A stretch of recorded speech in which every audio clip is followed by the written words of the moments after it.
So what do you remember about the, I think there was something going on about that time, the Nutt Valley, was there a ranch war or something going on over there? Where was the... before. That was before Jawver's time, but his dad lived through that. And the family, their ranch situated right between these two people, these people that were having their disagreement. The Nuns and Lathams were on one side. They were SLC cattle company, and it was huge. They had land from just about Deming to Hillsborough, almost. Huge. They were huge. And the Sykeses, they had homesteaded, and they had got the water out of that Harlosa Creek, and the Brenda Creek was running down there, and so they homesteaded on that. So they had the water. So it wasn't long till they were going to get in an argument. So there sat the Wilsons in the middle. So they were trying to be really friendly with the Lathams and the Nuns, and then really friendly with the Sykeses. And they were all the cowboys. They were all carrying guns. They had their rifles with them all the time. And so one time Jawver's dad told me, I said, "Well, weren't you scared?" He said, "If I was riding and I was by myself and I saw them," he said, "Boy, I'd beat it fast as I could back to the house." He said, because we knew better than to get in the middle of that. But anyway, that was the last range war, and they killed 2 of the Sykeses. And when they went to court, it was like Dr. Williams, They knew who had killed him, but then somebody else gets up and said, "Well, I did it." So they didn't have it. So they didn't have any proof. So they got away with it, And the Sykeses had spent all their money and mortgaged all their ranch to pay for lawyers, and so they lost their ranch, and that's how the Wilsons ended up with all that.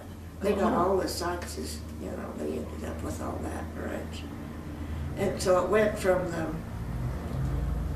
the ranch was, where the highway is now. Really, that was pretty much of their west boundary where the road is. And it was 6 miles wide and about 12 miles north and south, east.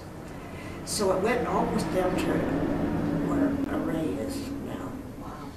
On the west side of Old Highway 85. Yeah, they just went pretty much. They just had a little bit on the other side of the road. Well, they had up there to patent that water. That's where the big spring was up there. So they had that, and but then most of their ranch was to the east, and it was all BLM, Bureau of Land Management. You just lease it, and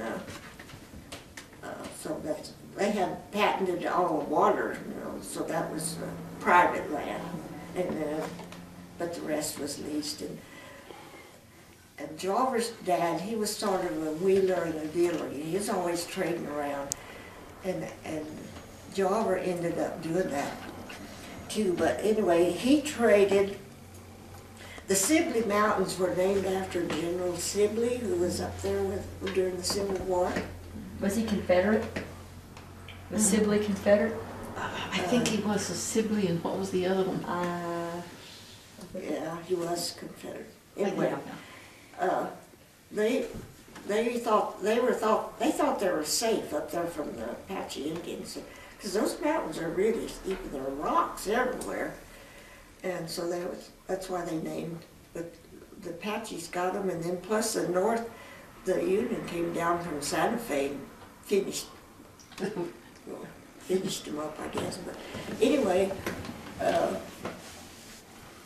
the Apodakas ended up with Sibley's. I guess it became BLM after all that. And so Jawver's dad traded them 300 head of sheep for all that Sibley Mountains. So now we have the Sibley Mountains inside, right? Always. And then they would trade a little piece of land here for something over here, And There was always a trading around. Now, you talked about sheep, did they raise goats and sheep and cattle, or They had cattle and horses and sheep. When we got married, they had sold their cattle and just bought sheep. They were always doing that.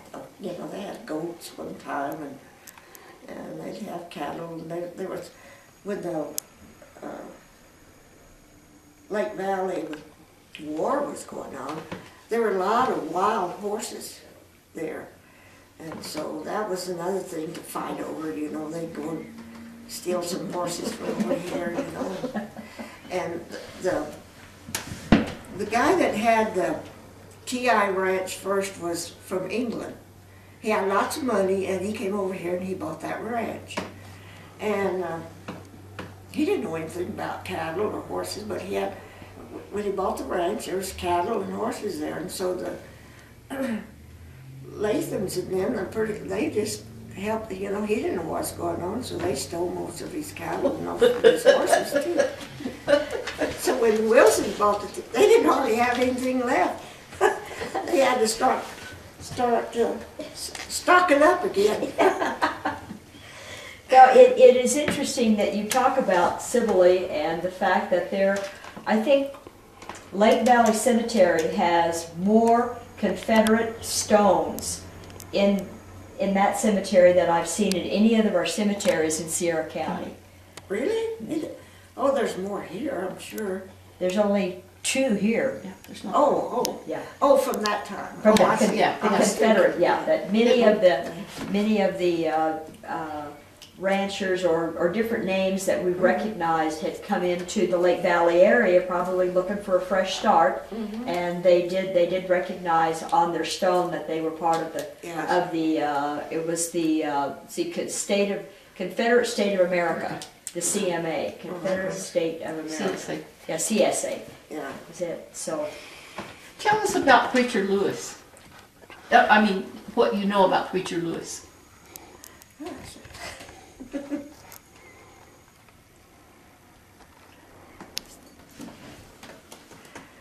Well, by the time I got married in '53, the preacher that had been coming all the time cooking now, he was a pretty old man. So Lewis he took over and he did the same thing. He went around to all the different places. I think he'd even go down cruises, and he went everywhere around that whole area, Lake Valley and Kingston, and he was just, everybody knew Lewis. You know, He always Preacher walked. Lewis. Didn't he walk? No, he had it seemed like he had a mule or a horse or something, you know, to carry his stuff on. Carry his big Bible, but no, I don't know. But anyway, I'm sure he didn't walk all that distance because there was long distances between. You know. I think he'd start out walking and somebody'd give him a line. Yes. But he'd knit as he walked. He would knit. Yeah. See, you know more about it than I do. And doesn't he have his, and isn't there now a little chapel at Lake Valley that has his organ in it, Preacher Lewis's? Really? Is that his organ? Well, that... Yeah. Yes, and Aunt Blanche played at that organ the whole time. She lived there in Lake Valley, and they had church there once a month. It's just a little room about the size of this kitchen, and he came once a month because when the kids were little, the kids and I, we'd always go over there to lunch, to church. And Aunt Blanche would sing, and there would just be Blanche and Pete Martinez and Sabina and us and maybe 2 or 3 more, you know. But it was real little anyway, so it filled up real fast.